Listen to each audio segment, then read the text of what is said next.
Welcome to the Mission Advancement Podcast, where we attempt to address the stigmas around nonprofit fundraising through the lens of the power of relationships. Your mission is worth advancing, and we're here to help you fund your mission for good. Welcome back to the Mission Advancement Podcast. We are so pleased to have with us today again for another episode Mr. Blair McCullough, who is the president at Liberty Christian School in Argyle, Texas. We had a great conversation last episode. If you haven't had a chance to listen to that, that'll give you some history and context. A great leader leading a great school. We're glad to have him back. It's good to be back. Thanks for inviting me back. I'll take that as a positive sign from the first conversation. And joining him is Tim Connor, one of our wonderful consultants who actually had the opportunity to work with Blair during their capital campaign a couple of years ago.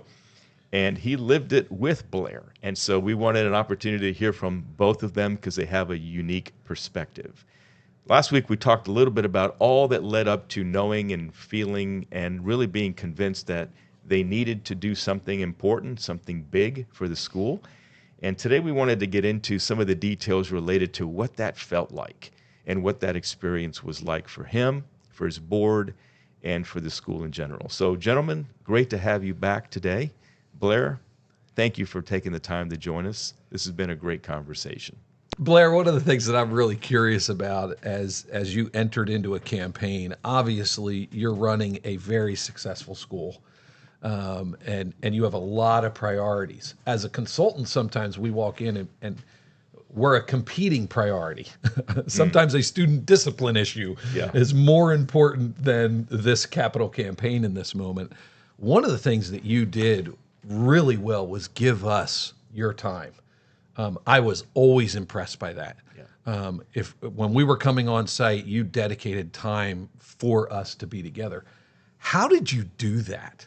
With all of the competing priorities, how did you carve in time for a capital campaign?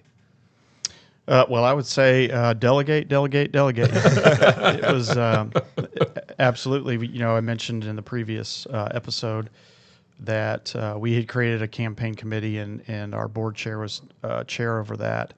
I think the key piece for me was learning to let go and let the group manage a lot of the details and things like that, and just trust that it was going to be okay. I would say that was another area that gave me a little bit of heartburn at times, was just not feeling like I needed to be a part of every conversation, understand every little detail, when I really didn't. I had a great team. From my vice president of advancement was part of it, as well as my board chair, and then some families, representatives. And so it was just really letting go, I think, and trusting. Also, what I appreciated was we weren't bound by a meeting or a phone call. You guys were available to us at any time. And so there were moments where we had to have a phone call at 5 o'clock on the way home in the car. I got to process this here. And so that was extremely helpful to me as well. I love those moments the best. Sometimes I would see your name pop up, and I have to admit, a little heartburn. Flip of the coin. Am I answering this or am I not? You ghosted Tim. I believe you answered almost every call. I did. Well, it's a great tribute to your leadership, Blair, that you established and built around you a great group of leaders to run the school. And man, thank you for that, because we know how taxing it is to do a campaign and the demand that has on your time while not letting anything else slip. So congratulations on that. Thank you. That's terrific. I remember Blair being accessible to his team as well. Even in our meetings, there was a little walkie-talkie that would go off, but it usually got turned down quite a bit. So I was impressed with your focus and ability to allow others to take the reins in areas that weren't in our meeting. And you did that well. I'm curious, were there any surprises in the early stages of the campaign for you, Blair? Did you come into it with some assumptions or preconceived ideas of what this would look like, feel like, that were either confirmed or were just crushed? I would say on the front end, I felt I was obviously very passionate about these projects and what it would mean for our students and for the future of the school. And so maybe a little bit naive that right out of the gate that people were just going to be over the moon, and it was going to be, Oh, we love yeah, this. like, oh, we'll give you double what you're asking. Right. You know? Reality check. So you really have to find people's passions and make sure to connect them with those passions. And so that was a little bit of a check. I find that to be a common theme often when I talk with school leaders specifically. That if I just tell them what it is that we want to do, they're going to fall in love with us. Yeah. That wasn't your process. We call that donor planning. Yeah. And a lot of times what we found is it's not that quick. It's not a coffee and just ask them for money. Describe a little bit what you found in that process that helped you dig a little deeper. Yeah. Absolutely. So we, the opportunities that we had as a committee and with you, Tim, and others to sit down and walk through individual families and talk about what we all knew about those families, it really started to create the board where you started to see, okay, this is where this group is going to be, excited, and this is where this group is going to be excited. But it wasn't.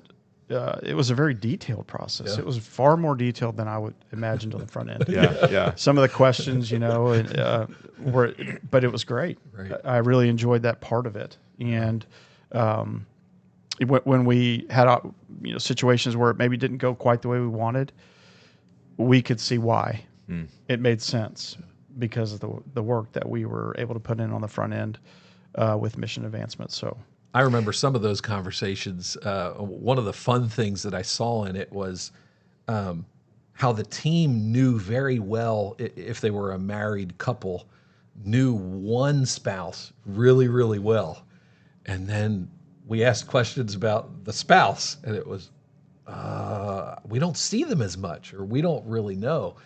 So I watched your team really start to understand the family dynamics and even the relationships, the connectedness within the community that brought a much bigger picture to the table and helped you relate to them better.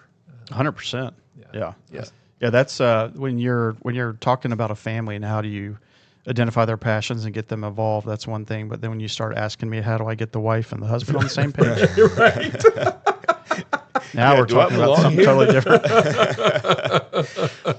Well, that donor planning part is such an important part of our methodology. And Tim, I've seen you do this in real time, and I've always appreciated how, not only how good you are, but your patient approach to getting leadership there. How was that? Did Tim push you? Did he push you out of your comfort zone at times, Blair, to like, okay, I'm going to trust you on this, Tim. It may sound a little hokey, but tell us what that was like. Yes, that's a big yes. He did. He pushed me out of my comfort zone multiple times and challenged me in a good way. But I think that's what you want. Yeah. You want people who are not afraid to challenge you, because ultimately our goal in all of this was mission advancement's goal as well. And that partnership, you could easily feel it. And so the challenging didn't feel harsh. It felt like, okay, this is what I'd also say that Blair was extremely receptive. Yeah. And made that much easier and certainly not resistant. We would banter about some ideas, Sure. which I always love that. That's healthy. A good Yeah. banter is Yeah, fun. that's right. But it was just great working relationship for sure. Yeah. Absolutely. I think of that donor planning process that really leads to that first solicitation. Yeah, I want to hear about Yeah, that. talk a little bit about how you felt in that first ask. What was? Were you nervous? Do you just talk about your feelings in that moment?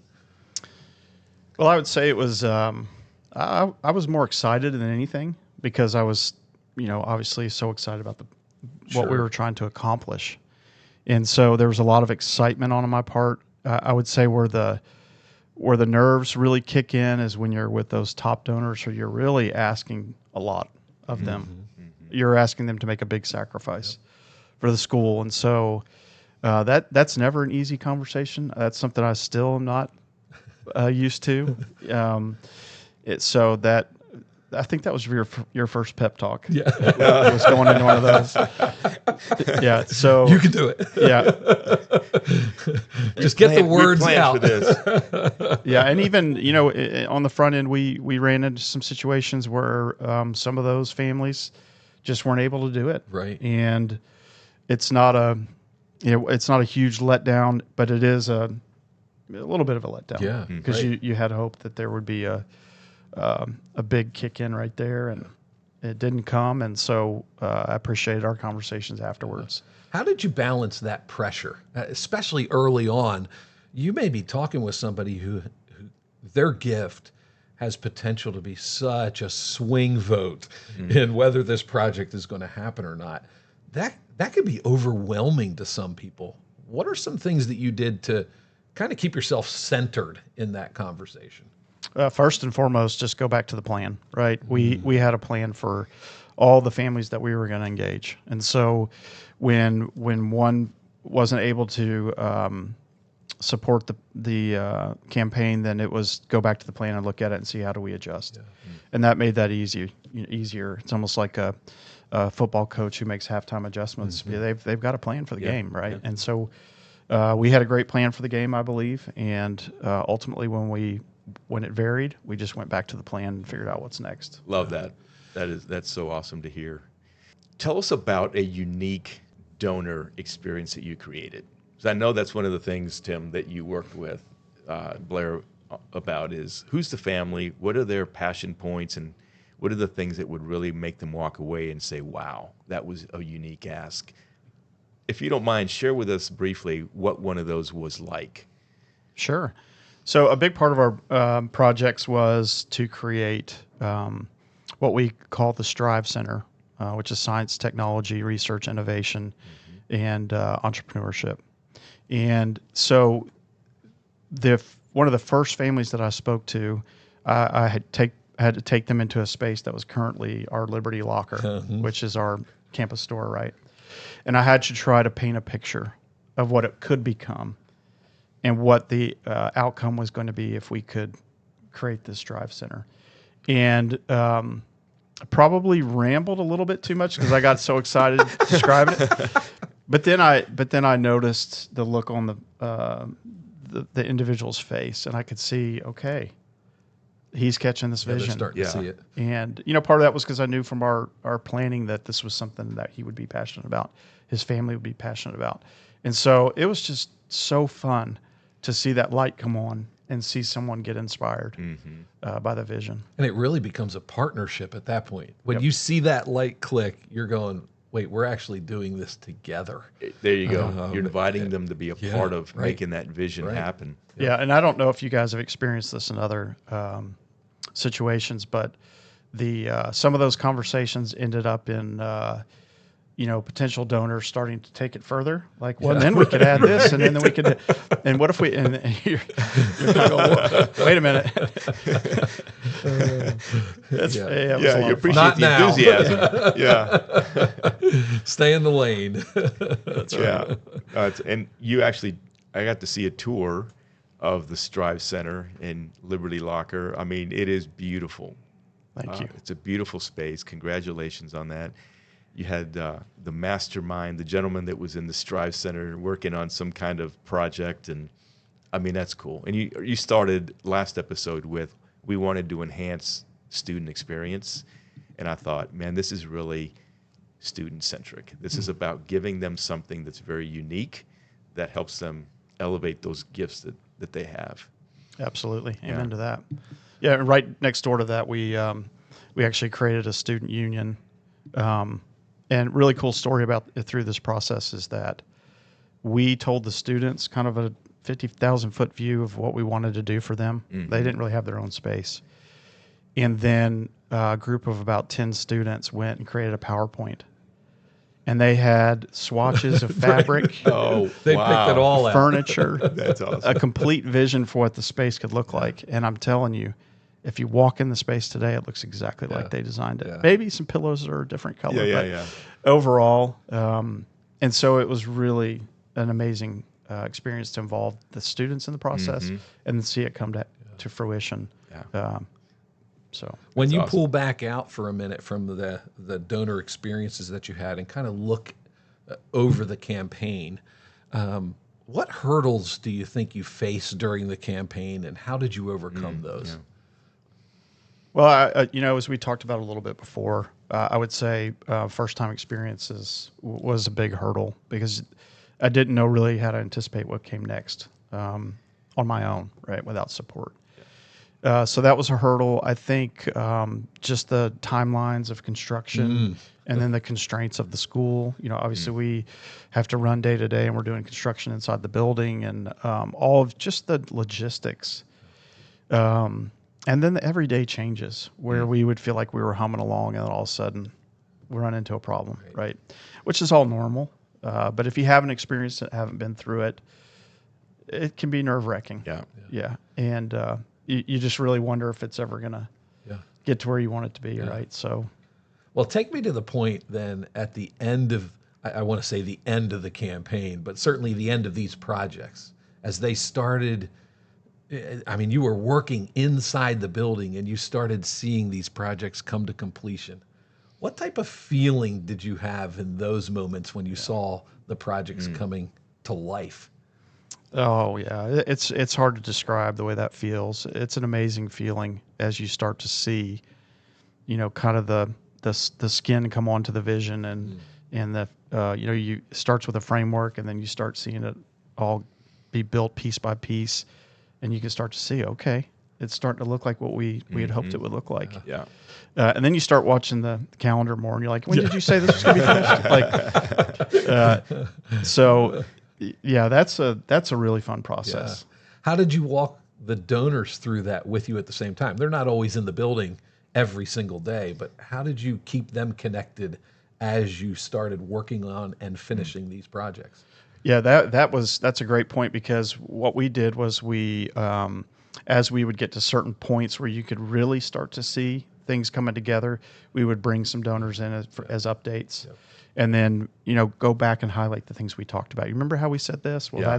that's it right right there. You fulfilled your promise. Yeah, this is and then we would. I tried to always bring them back to the why. This is why we're doing this. All of these projects are going to touch primary school all the way through upper school.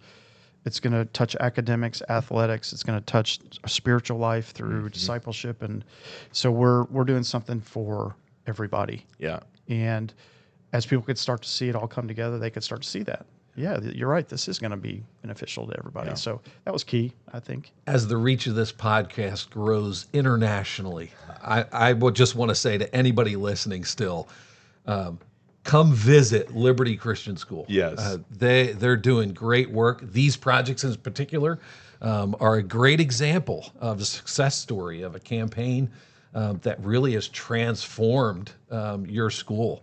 And continue doing great work. Blair will drop everything to give anybody a tour, I'm sure. Yeah. Oh yeah. 100%. Yeah. 100%. We feel very fortunate, Proud of you. and truly recognize that it's all God's blessing.